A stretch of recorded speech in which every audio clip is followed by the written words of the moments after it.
এসব কি বলছো তুমি রোহিণী? হ্যাঁ, শুধু তাই নয়, তারপর যখন গলায় হার পরাবে, যে দেখি সেটা কোমরে লাগিয়ে দিচ্ছে, আর কোমরের ছড়ি গলায়। তারপর বাঁশি যখন হাতে দেবে, তখন লবণের বাটি হাতে দিয়ে দিয়েছে। এ কে বলছো গো দিদি? হ্যাঁ, গোঠে যাবার সময় রোজই তো তোর একই অবস্থা হয়। চলো চলো যশোদে, অনেক বেলা হয়ে গেছে, ঘরে চলো। আচ্ছা শোনো, আমার লালার যদি খিদে পায়,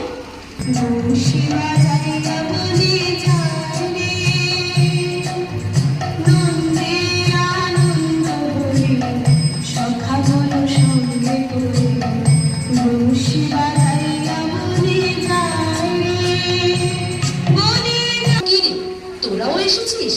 হ্যাঁ গো, মাসি শুনে কি আর ঘরে থাকা যায়? সব কাজকর্ম ফেলে চলে এসেছি। এই, তোরা রাইকে দেখেছিস? না, ওকে তো দেখা যাচ্ছে না। তাহলে নিশ্চয়ই ওর শাশুড়ি আর ননদ ওকে আটকে রেখেছে। চল তাহলে আমরা রাইয়ের ঘরে যাই। কেন রে, বাঁশি শুনতে পাচ্ছিস না? কি করব, শাশুড়ি যে ঘরে।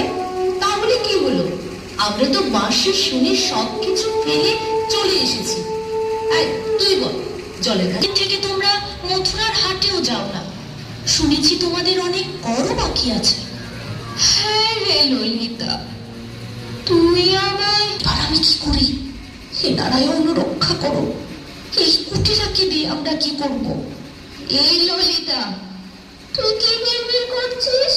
না না, মানে তারপর তারপর তারপর আমরা অনেক রকম খেলা খেলবো রে। কি কি খেলা হবে কানা? ভিতের মতো লাফ দিয়ে খেলা, বাহুযুদ্ধ, রজ্জু আকর্ষণ আর বাহ্যবাহক খেলাতে যে দল আরম্ভ করি।